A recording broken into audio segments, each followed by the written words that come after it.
All right.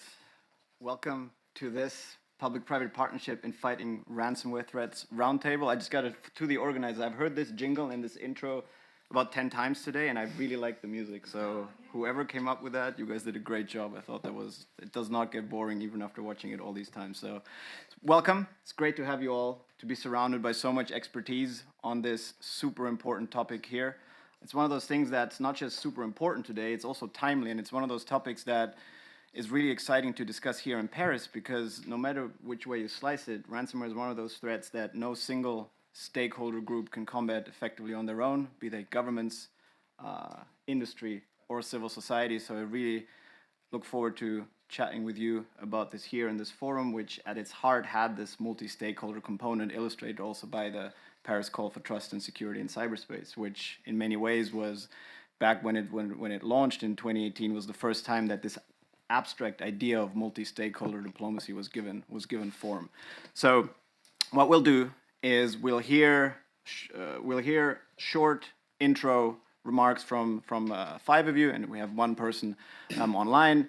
I'll ask the intro speakers to keep it brief to about 3 minutes max, and then we'll have a discussion among you. I think from our side, at Microsoft, we just last week published our latest digital defense report, and when it comes to ransomware, one of the things that we increasingly are seeing, and I'd love to hear your views on this, is this idea of a single gang really doesn't exist as such anymore. Contrary to how ransomware is often portrayed in the media, it's rare for a single ransomware variant to be managed by one end-to-end ransomware gang. It's much more likely to be split up, that we have access brokers that break in and hand off access, so access as a service if you wish, that we have malware developers that are selling the tools, that we have criminal operators and affiliates that conduct intrusions, and that we also have encryption and extortion service providers that take over the monetization, ransomware as a service in essence. And with that, I would really, without further ado, start giving it to my esteemed panelists, and I'll start to my left with Craig, Director of Cybercrime at Interpol. Craig, the floor is yours. Thank you very much, and also thank you for the Paris Peace Forum to invite Interpol to be part of this session. Just following on the point, we need to know. We need to know, we need to understand what are the threats that we're facing and how do we prioritise them. This is why Microsoft reports and our private partners' reports are really important in this space, because law enforcement are not the first responders. We don't hold the data. We don't see into that community. Policing comes from the community, and we're all part of this community. So whatever way you sort of cut this up, effectively we are all there to protect our communities and prevent crime. The Interpol the Interpol Crimes Trends Report has just been released, and that was a combination of member countries, but also private partners. It won't be any surprise that the top threats in the future that countries are identifying, top 5 are cyber. Top 1 is ransomware. That sits within our report now, so we have a body of evidence. So we're now able to produce a new strategy, and the strategy, which is going to be released at the end of this month around cybercrime, is how do we prevent, how do we detect, how do we investigate, and how do we disrupt. And that's where we work really closely with our private partners. And this is a lot more than just asking for some information. Phone a friend. We've got to have clear ways of exchanging data and information, and it has to be 2 ways.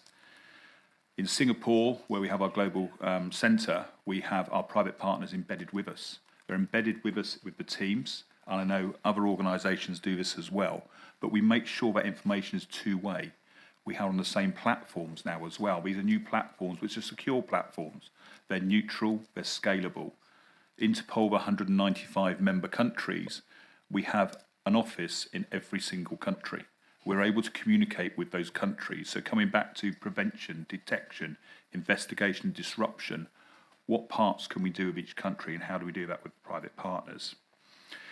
But this hasn't been easy. This started in 2016. We had to go through a lot of legal hoops, shall we say. We have very strict rules of processing data because we have member country data sets, and our gateway partnerships that we have come with very, very clear terms and conditions as well. And they are quite onerous because we need to protect our data, but we also need to protect the private partners that we work with. So just to give you some examples then of what we've done. We've worked with private partners under Gateway, the Irish health authorities when they had that devastating ransomware attack back in May last year, the Conti Group. We worked very closely with our Irish law enforcement colleagues, also with Europol, but also with the private partners. And it wasn't so much that we went straight after the criminals. We looked to see how could we mitigate the harm that was being caused? How could we help the Irish healthcare service get back up online so people could get their treatments, their cancer treatments, their operations that were stopped? We also looked in another country where there was some ransomware in one of the European countries, and we worked with the Ukrainian and European Europol colleagues and Japan, and these attacks they were doing were global, and we put people on the ground. Interpol supported those activities. We're a non-executive law enforcement agency. We're made up of seconded officials like me and contract staff. And what we do is help facilitate and coordinate. And that's, as we say, we talk about coordination a lot, but what we need to say are those real examples of where that's worked effectively. So going forward, the thing that I would like people to take away is we're a neutral organisation. We can reach into 195 member countries. We're able to go into those countries. We're able to say, how are you going to prevent? How are you going to detect? How are you going to investigate? And how are you going to disrupt cybercrime? But more importantly, how are we all going to protect the communities that we police? Thank you. Thank you very much, Craig. I think that was a great intro. I have a bunch of follow-up questions, but we'll get to those in a moment. I think next on my list, I would like to go online. I don't know if you can see what camera angle you're seeing, but we can see you really well. So Nicholas Palmer, Vice President and of Global Sales at Group IB. If you could share your views with us, the floor is yours. Yeah, thank you very much. And I can see you perfectly. The music was excellent. I was listening to it for about 25 minutes before we started here today. Sorry I couldn't be there in person. I would have loved to shake hands with you. And I know a lot of the collaboration that we have is thanks to meetings just like this. So I represent a firm called Group IB. So who are we? We're basically cybercrime fighters at heart. Obviously, we're a commercial organization, but I think many of the individuals within Group IB stay for a long time because of the focus in investigating and disrupting cybercrime. And then, of course, working with our international law enforcement partners, such as Interpol or Europol. I see some friendly faces in the room. I think ransomware, as Craig rightly mentioned, is a trend that affects everyone everywhere. And these cyber criminals are treating ransomware much like any business would be treated. They're operationalizing it and scaling it as a business. They're designing different ransomware affiliate programs, which Craig also rightly mentioned, and the gentleman from Microsoft mentioned, how these groups are not any one group. There's multiple players. There's unified access brokers.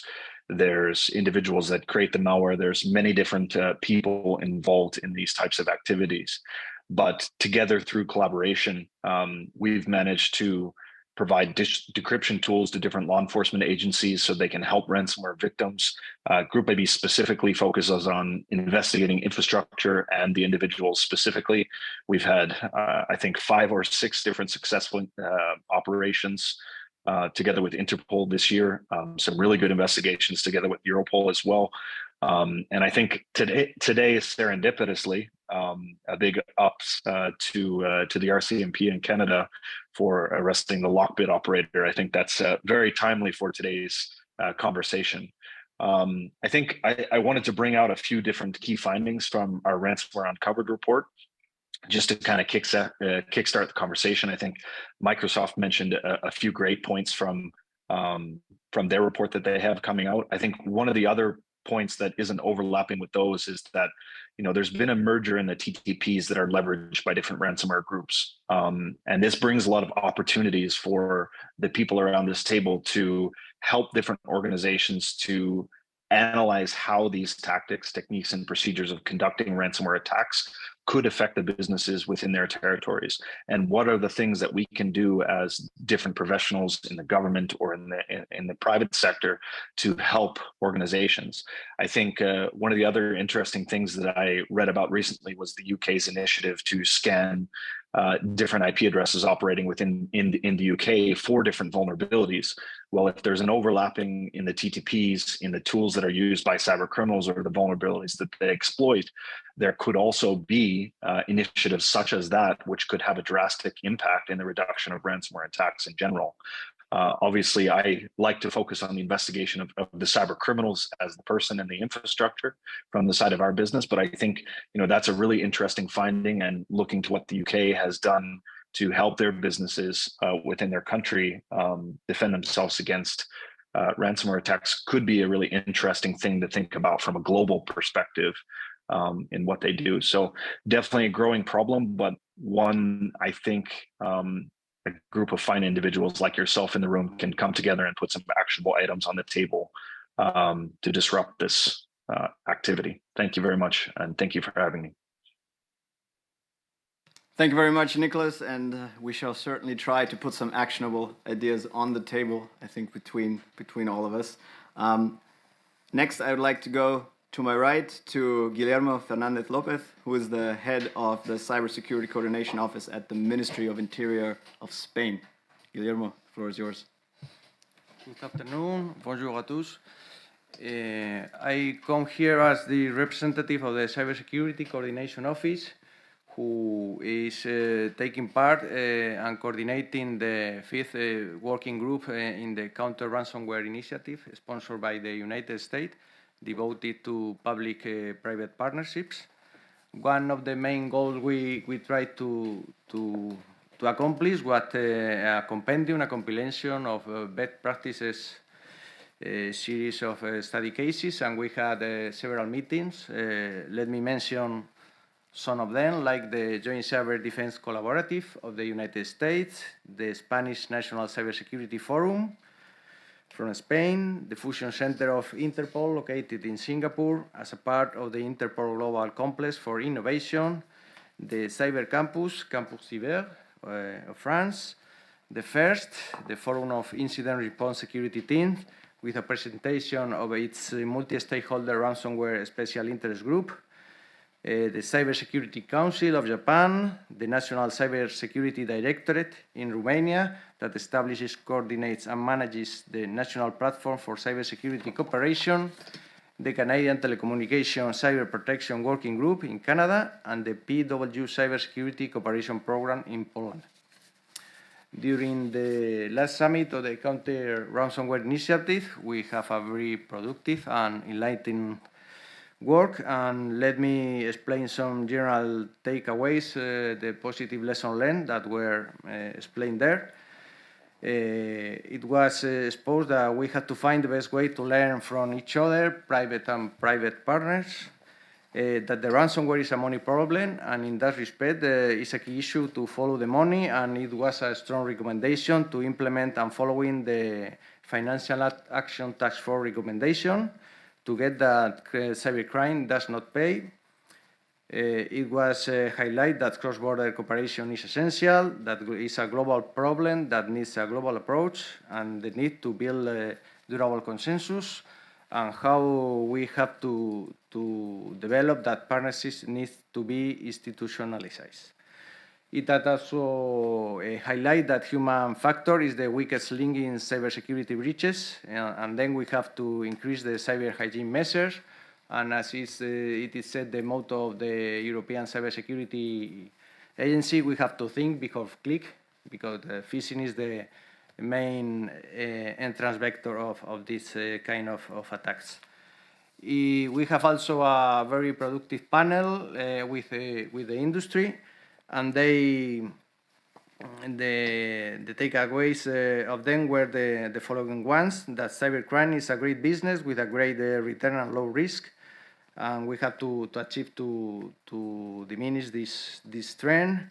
That the law enforcement's approach is very low. The judicial investigation, they have a very long period in time, letter of request, and so on, and we have to use another tool like sanction, disruption elements. That also is necessary to increase the technology that support digital identity, and also the necessary identification of the main groups that act in each and different countries, and detect the TTPs to counteract them in its growth, and we have to develop a better prioritization of targets. To finalize, several barriers were mentioned, like the commercial conflict of interest because of the increasing market value of cyber intelligence, the anonymity of the data, we have to preserve confidentiality, and also the asymmetry of the different potential exchanges capabilities. And other measures were considered, like to put in motion a common international regulation that facilitates the prosecution of cybercrime, eliminating cross-border barriers. Secondly, the promotion of training and awareness of citizens and small and medium enterprises. And lastly, the creation of incident response teams available to public authorities and companies with a lower level of maturity and under a cyber poverty line. Thank you. So clearly, we do have our work cut out for us, and it's not going to get easier. Next, I would like to turn to the other side of the table to Elizabeth Wish, who is the Senior Advisor for International Cyber Engagement at the Institute for Security and Technology. Elizabeth, the floor is yours. Thank you so much. It's a real pleasure to be here. So I'm from the Institute for Security and Technology. We're a not-for-profit that's Silicon Valley based. And in the cyber world, we're probably most well known for convening the Ransomware Task Force, which was a group of 60 experts, including representatives of law enforcement, representatives of cybersecurity agencies, lots of private companies, and not-for-profit organizations, including the GFCE. So, and in that report, we made 48 specific recommendations that governments and the private sector and the not-for-profit world can implement in order to reduce the risk of ransomware and reduce the productivity for the criminals of ransomware. I'm going to be singing from the same sheet of music as most of you all here. And we sometimes say in America, preaching to the choir, which is to say, I'm going to say some people here who want more resources need more resources. So y'all can kick back to me later. I'm kidding. We're all funded by donor, non-governmental donor organizations. So. The first thing I want to highlight is the benefit of building trust between companies, the not-for-profit world, and the government, as well as within the private sector in order to enhance collaboration. This requires both formal and informal efforts to create a legal and regulatory framework that's going to allow the exchange of information between organizations and between government and private companies, both in terms of information from companies about incidents, as well as the government sharing information with companies. And I think that two-way street is really something we hear a lot about. It tends to be, I'm giving information, but I'm not getting enough information back. Everybody feels that, right? Mm-hmm. And so figuring out how to break down that barrier so that information flows both ways and everyone can take action as quickly as possible when vulnerabilities are disclosed or when tactics and techniques are recognized is one of the key ways that we can reduce the risk of ransomware. That can be something simple like highlighting best practices. The NIST ransomware framework, IST and CIS just released the blueprint for ransomware defense. We published it in Spanish today, so hopefully that will be of use to many people. That includes some more complex things like laws relating to disclosure of cyber incidents and reporting. Some governments may want to implement mandatory reporting, such as in the United States. But in order for that mandatory reporting to be effective, it can't just be a requirement. It has to come with trust-building exercises and efforts to really get that information flowing back and forth where companies feel secure providing the information, that it's not going to be used against them in ways that are inappropriate. And I would also say that I'm not going to go too much into information sharing because a colleague from FIRST is going to be speaking next. And they are obviously the gold standard in information sharing and incident handling. I also want to talk a little bit about, we were asked to talk about exogenous variables that can be better implemented. I'm going to talk a little bit about the work to combat illicit finance. The Counter-Ransomware Initiative, led or organized by the United States, but including 36 countries, talked a little bit during that process about the Financial Action Task Force recommendation. I do want to point out that not every CRI member is a FATF member. Just because they're not a FATF member doesn't mean they can't implement the guidance provided by FATF.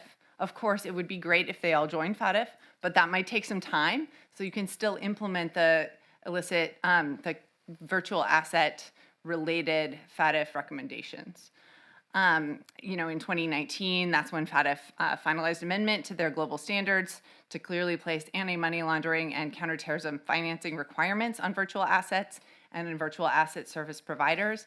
And the process of actually implementing that globally will be really important to reduce the profitability of ransomware. IST is in the process of drafting a top level flow chart of how cryptocurrency goes from the point of ransomware attack all the way to cash out. And I think helping everybody in the ecosystem who has insight into ransomware payments and how those payments flow will be one part of trying to dismantle that system and put friction in it so it's harder to get that money out if you're a criminal. I think the other thing I'll say is that from IST's perspective, ransomware is one of many types of cybercrime, and a lot of the efforts that we do to combat ransomware will also help us in combating other types of cybercrime. And that dovetails with the comment of, I don't think we want to reinvent the wheel just for ransomware, right? If we have systems that are working for other types of cybercrime, we want to make sure instead of inventing something new, to give more resources to those systems, to exchange of information, to platforms that already work, but maybe could benefit from more talent, could benefit from more senior political will, could benefit from more funding. So I think I'll stop there, and thank you so much.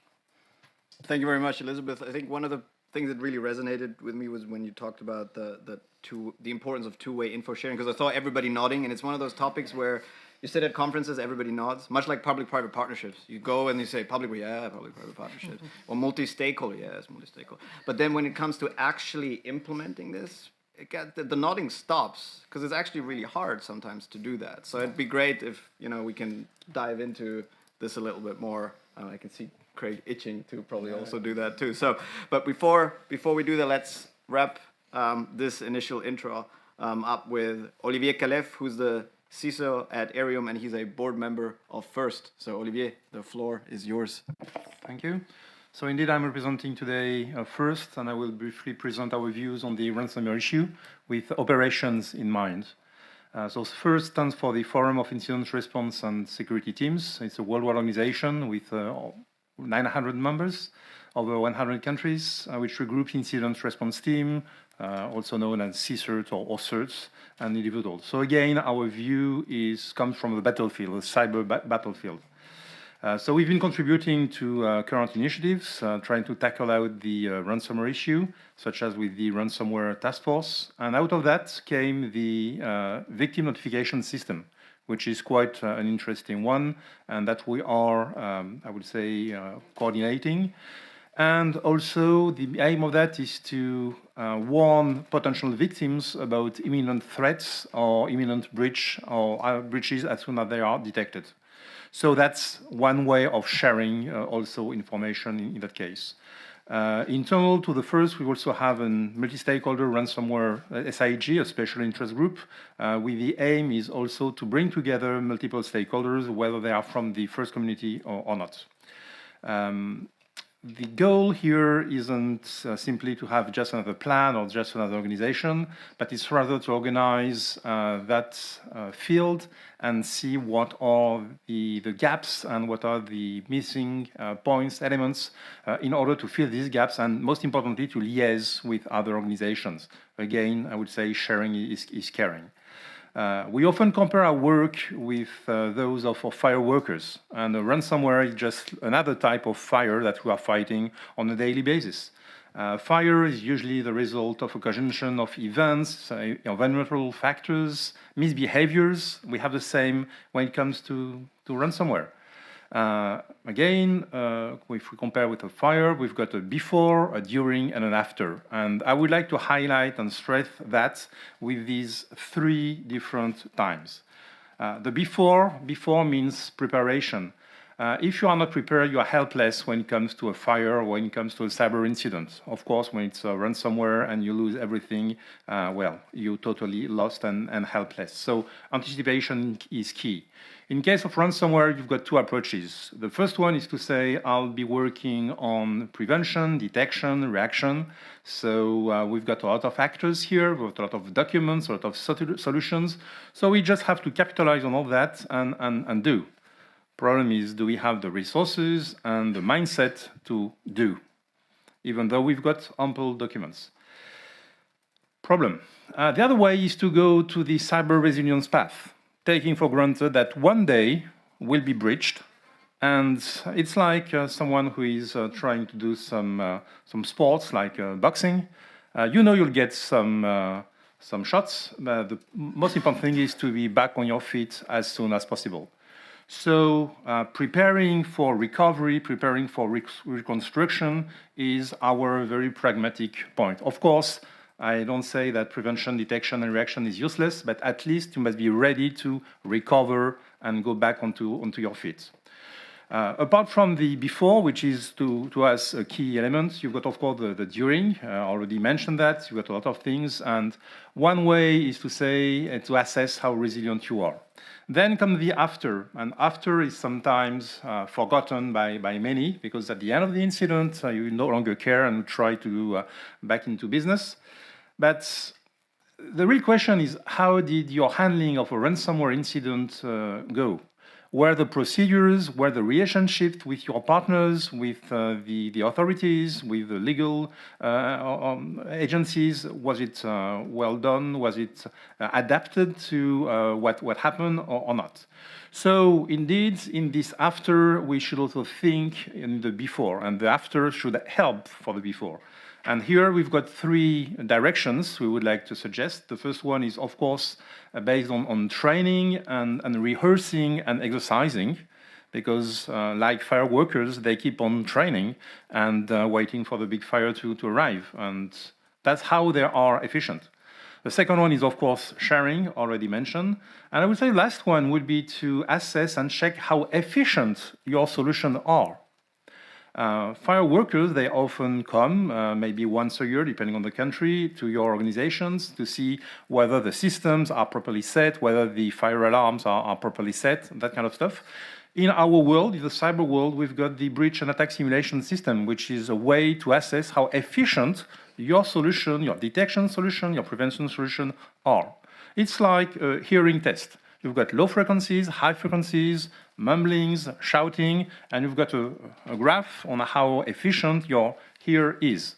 We can do the same from a cyber perspective and identify where we have some blind spots. We have some information. We can get information from the community, especially in the case of ransomware. The bad guys always use the same tricks and techniques, so the more we share, the better it is. Thank you very much for that. And as someone who's been knocked down a bunch of times in the boxing ring, I can tell you that you learn a lot about yourself and how resilient you really are when that actually happens. And I think there's the other famous quote where everybody has a plan until they get hit, right? So I think that very much resonated. I want to compliment you all for sticking wonderfully to the time limit, which I didn't have to interfere once, and this is rare. And we actually do have a full half hour for additional comments, discussions, and I would like to perhaps give priority to the experts on our table that have not yet spoken, perhaps to invite you to, I see Eva, who is a regional CISO at Merck MSD, I see Olivier Clément, Eduardo from the Tech Accord, Emmanuel from Europol.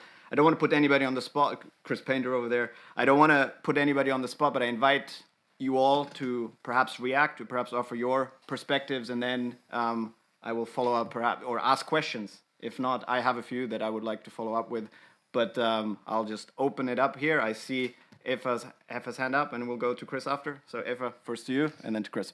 Thank you, Nemanja. And like when you were mentioning, you were beaten up several times. Yeah, this is what I've kind of understood. So Merck and MSD was also beaten up 2017 by NotPetya. So you might actually recall that, and we actually learned from that massively, and that's why I'm here now today as well. So I have like 3 comments from my perspective, and the last 2 years we are often hearing, and not only from us experts from the private sector, that the public-private partnership must exist bilaterally, and we have to collaborate in the cyber, in information sharing in cyberspace. I'm actually hearing it from lots of politicians, like recently, like on all levels, which is amazing. And while there are many of the various activities which actually were established because of the opportunity, like Paris Peace Forum, or because of the infrastructure we are living, we are working in, or because of the geography, I think this is great. However, we have to maybe go one step further. While on the initial step we were saying, oh yeah, we are trying to find the buy-in, yeah, we need to collaborate bilaterally. We are saying that to politicians. Now the politicians are saying the same. So why don't we start to build the governance structure on how we are going really to collaborate, so it's really effective in different infrastructures? Or on the, like, and I speak on the EU part now, on the member state levels, above the member states levels with NATO, what will be the governance structure, and what is the RACI matrix? Because now you have millions of different organizations, right, trying to collaborate across each other. And we still hear the same, we don't collaborate enough. And there are no rules how to collaborate. So I'm really like, I think we have now, and I'm speaking now about Europe, we have the unique opportunity now with the now newly announced activity around the EU cyber defense policy, which was just announced 2 days ago officially that this is coming. While the EU cyber defense policy speaks, like the initial draft speaks a lot about NATO-EU collaboration, it speaks a lot also about private-public partnership.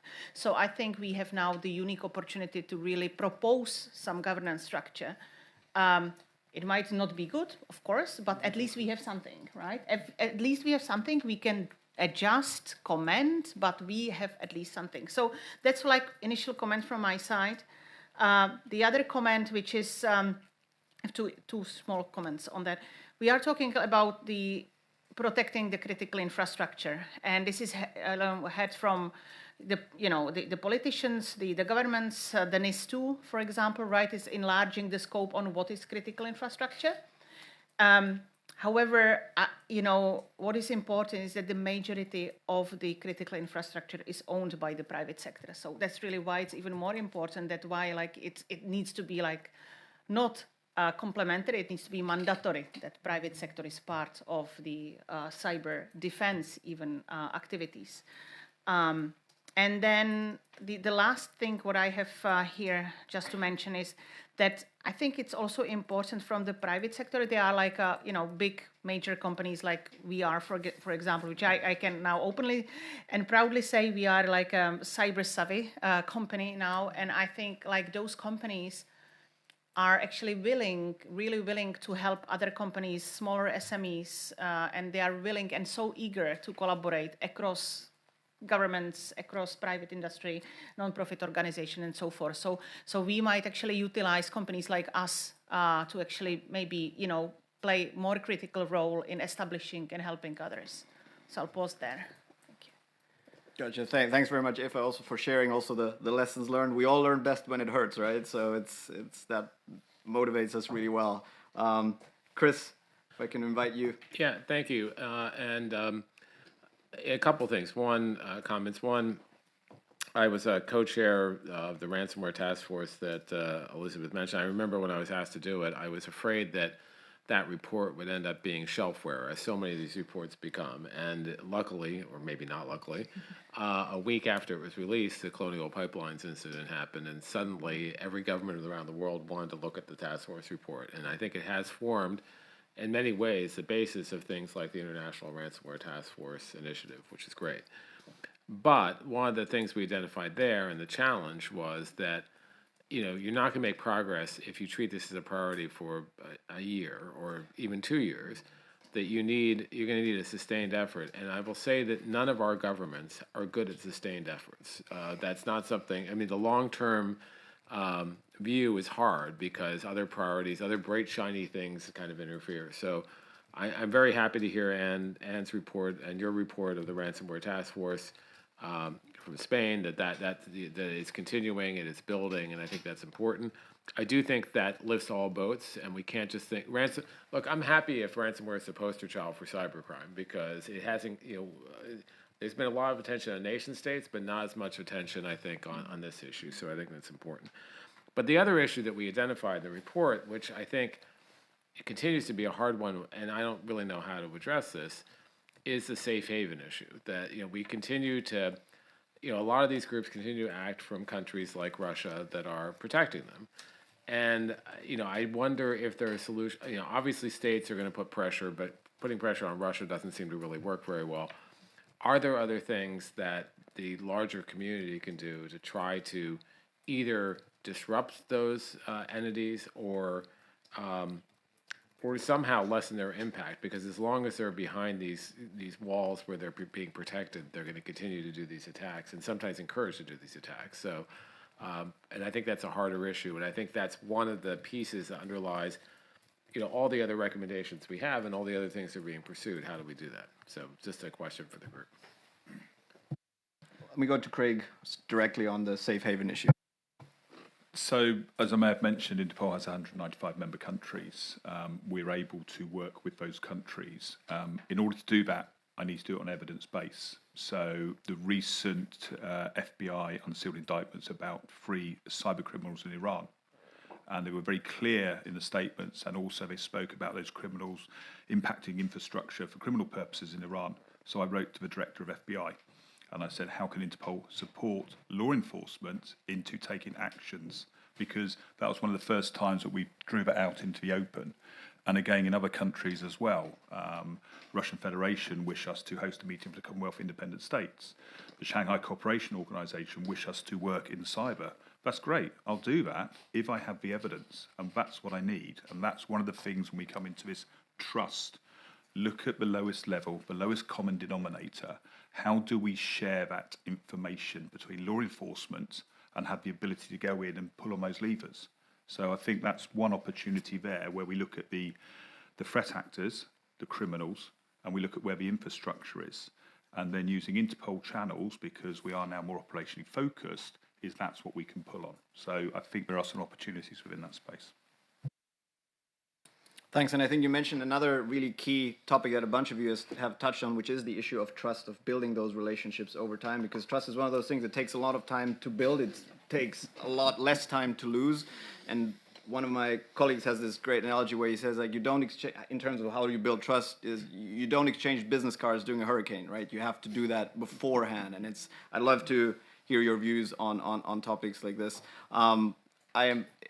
I saw Eduardo over there from the Cyber Tech Accord chime in, and then we'll go to Emmanuel from Europol. Yeah, absolutely. I mean, I don't know if you're familiar with the Cybersecurity Tech Accord. We are an industry initiative, 150 technology companies, and we sort of work together to represent really the technology industry and the digital industry on all matters of peace and security. I think, Elizabeth, you also put forward a point about also building trust within industry, and that's something that our organization obviously works together. So we're more than 150 companies. We really range from sort of small computer shops in the US to Microsoft and Mandiant, large companies. And it's, I think what unites us is this willingness to be involved and be engaged. That's really what's our unique selling point. And on sort of cyber threats and sort of threat intelligence, that's something we're actively working on. We're wanting to put together sort of a compendium of all of these resources that are being published by private companies for them to be easily accessible. That's sort of our small part on building on this information sharing, really. But yeah, that's on us. Thanks, Eduardo. Emmanuel, over to you. Thanks a lot for giving me the opportunity to share the inputs from the Europol perspective. Well, of course, just to remind, as an information, we have at Europol level developed various capacities at operational level for our law enforcement colleagues. We have developed, of course, forensic, operational, and transborder cooperation as well with our GCAT group, cooperation group, which is currently very focused on the ransomware activities. We are currently developing a cooperation process against ransomware, operational one, which is the international ransomware response model. We try to change maybe the approach. On ransomwares, we really need to develop some new approaches. We work, of course, as every investigation services in doing some cross-matching between cases. Maybe now we try to consider high-value targets about, for example, ransomware as a service, and in doing so, we try to target a whole system and to disrupt a whole system. I think it's very essential for all of us. I just observe in this approach, of course, the private-public partnership is essential, absolutely. And here, it is essential in accessing the data. It is essential as law enforcement authorities have to be here in the loop from the beginning of an attack at the early steps. It's essential for us to get the information from the beginning. It is also essential in trying to disrupt a whole model, also at financial level, I would say. For example, good practice is the No More Ransom platform. Here, we work with private partners. We have 190 partners here, mostly from the private sector. They bring us some decryption capacities. We have 140 tools to decrypt and to help the victims to recover the data. It's really efficient. We had more than 10 million of downloads of this from all over the world. And so when we consider what are some achievements at international, there are some achievements. We work, of course, at national level, at international, at European level, of course, but also in partnership with some other services in the GCAT with the US, and of course with Interpol as well. So we have some good basis to build our public-private partnerships for the next steps. Thank you. Thank you. I open the floor to everybody to invite reactions, questions before I move to my own. Oh, please. And if you wouldn't mind introducing yourself. The right one. Sorry. My name is Sylvain Cavier. I'm the deputy head of the international relations for the cybercrime office in France. But I'm also the driver for the cyber attack priority impact. To answer and to jump on some of the comments made by Emmanuel, we're working on creating an harmonization process for information sharing for ransomware so that every law enforcement agencies has the same information and in a standardized form using the Sienna platform to communicate so that it's easier to cross-match and cross-check information and see that we have a common enemies or common cases. So we are working on that. Impact is also a great platform for private and public partnership. We work together with private companies. We include them. We have an action designed to further cooperation with CSIRTs agencies. So we are looking forward for that, and we are hoping to see great progresses in the coming years with those actions. Thank you.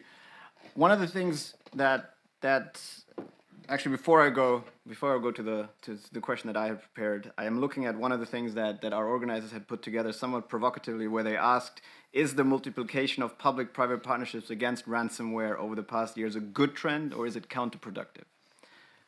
And I'm just sure that you have reactions to this. So I saw you shake your head, Olivier. Perhaps we start with you, and then we'll just take it from there. Just in a few words, I don't think it's a good point, because you've got a dilution of efforts, and you have to create some links. So that's why we are trying with our initiative to liaise and to be open with others. But indeed, we cannot get in touch and reach everyone, and we are not aware of all the stakeholders here.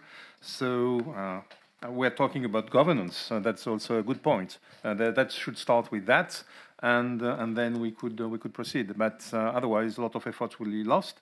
And another thing which is also important and that we see, because in the first community we've got both national agencies and CSIRTs and private companies and private sector, which is that as soon as it starts to become legal, we've got a problem because we can hardly share any more information.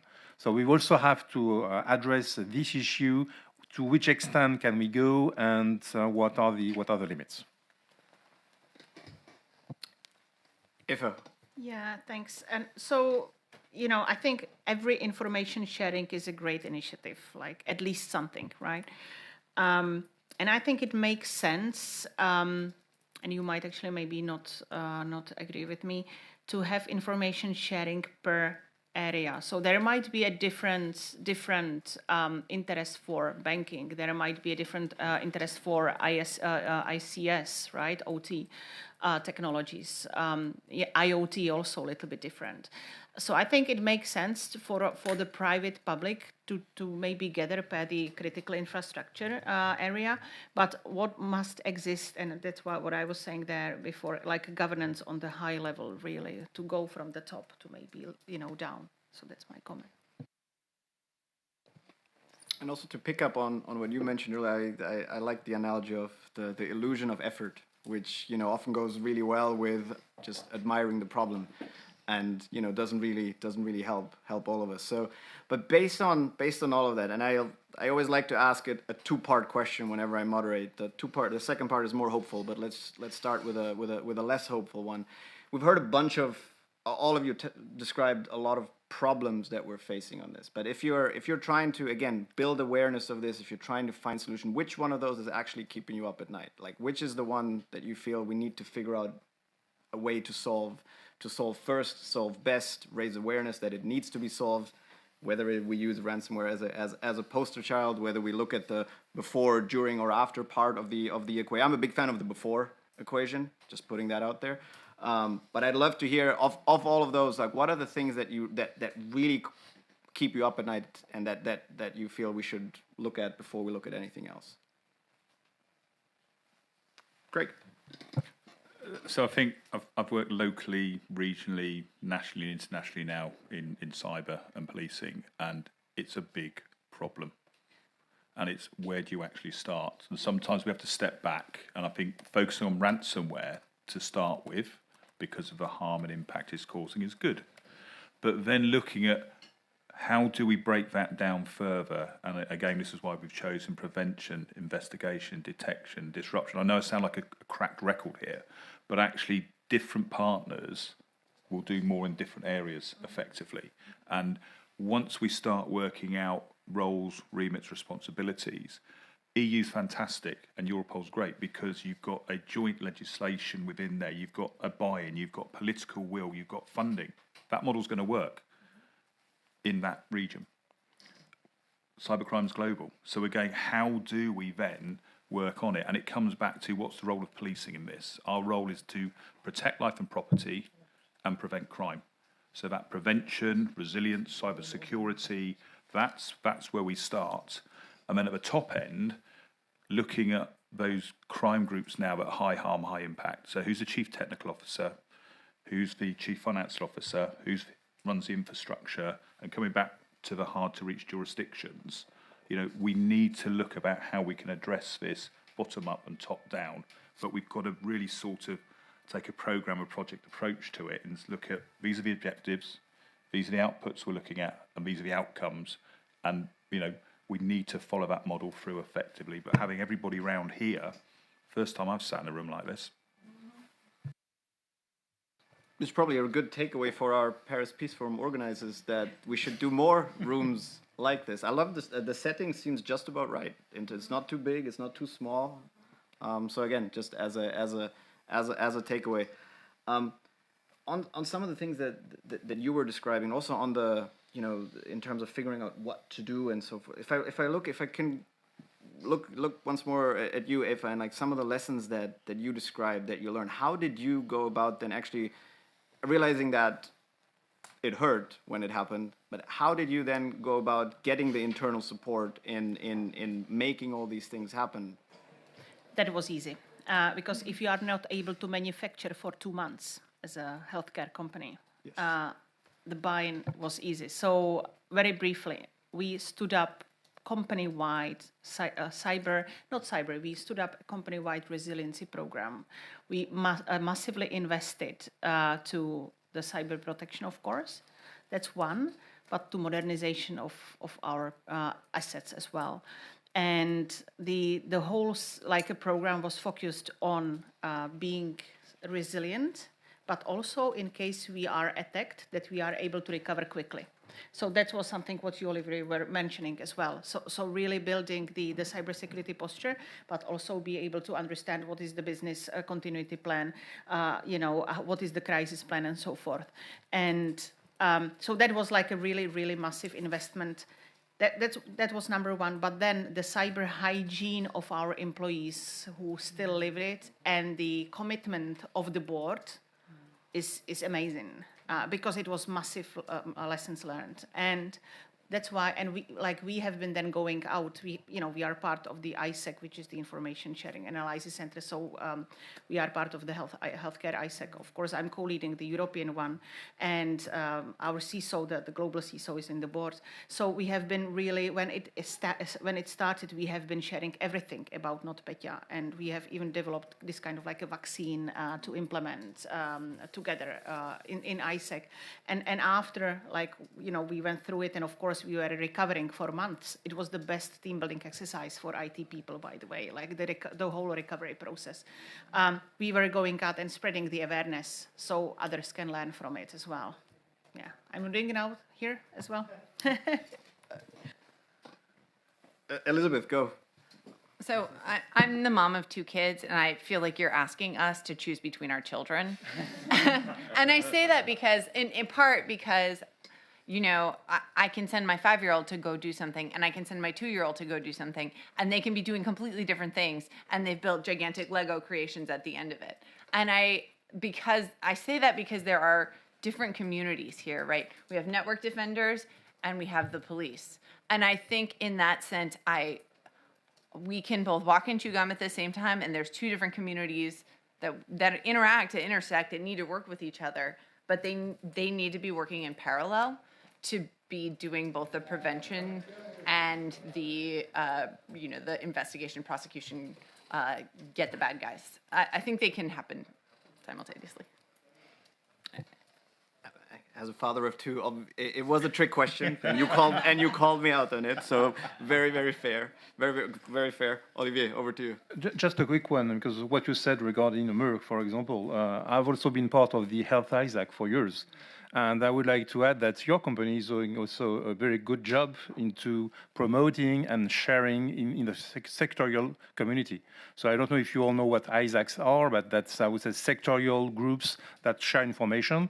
And having that sectorial approach is a very good one, because the bad guys, they don't go by chance here or there. They have a plan, and they go all through the same actors in one activity sector. So that's the first thing. And the second thing is also that something that you do is liaising with the subcontractors, the suppliers, and what we call third parties. Because in many cases, the entry point is a third party. And we've seen that for quite many years. So I would say disseminating knowledge and I would say educating those who are less cyber agile, if I may say so, is a good thing, starting with your own providers and contractors. Please, Craig. Sorry, I think just it's following that policing theme and coming back about, what is the policing role? It's a community role, and it doesn't have to be your law enforcement structure, your police structure that we're all used to that are doing this work. At a recent closed-door session, I heard a very large technology company make a statement I hadn't heard before. And they said, we have to do more. We've got to protect the individuals. We've got to protect small, medium enterprises. We're responsible for giving the tools, and we expect people to be able to protect themselves, and we give these tools to them. But they're quite complicated at times. And Timo, in one of the other sessions from F-Secure, made the point about, keep it simple.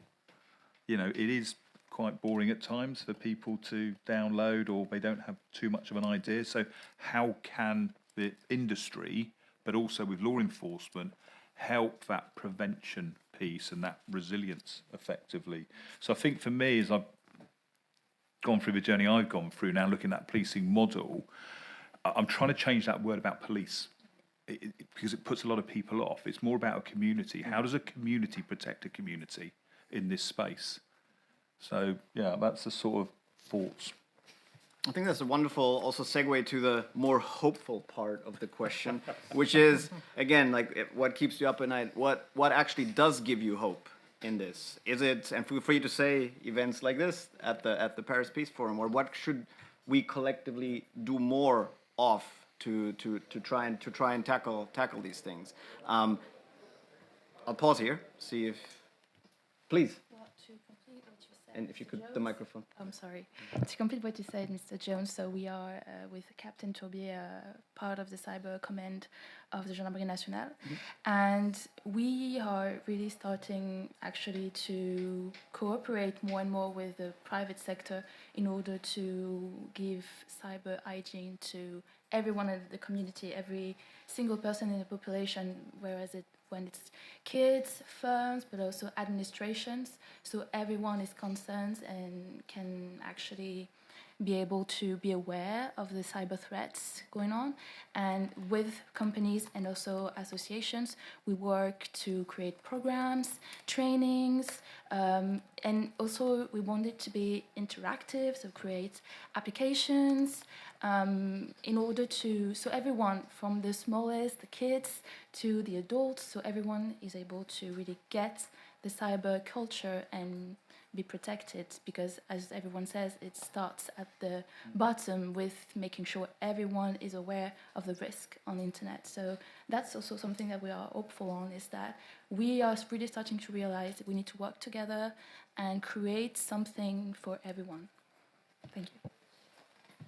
Gotcha. And I mean, and also to build on the point that you just made, Craig, as a representative of a big company, I think we all need to collectively do more, right? I think whether it's, you know, what you mentioned, the awareness raising, the education, the trainings, the before aspect of this three-part thing that you had mentioned. It's something that whenever we've done trainings in the past, that we keep running into, where it's still fairly prevalent that people just only act once something has actually happened, as opposed to that. And this does not just apply to ransomware, it applies to all the cybersecurity field writ large, or probably life writ large. It's one of those things where common sense is not all that common, and everybody thinks they're not gonna be the victim.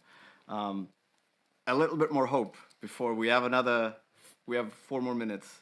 If anybody wants to share any, I think we have 4 more minutes. We have 1 more minute. Then hope is like, in that case, I will do something else, and I'll just thank you all for this. I feel this was a really wonderful conversation amongst us. I hope we get the chance to do this again, and I'll just thank you all and thank the organizers for bringing us together. Thank you.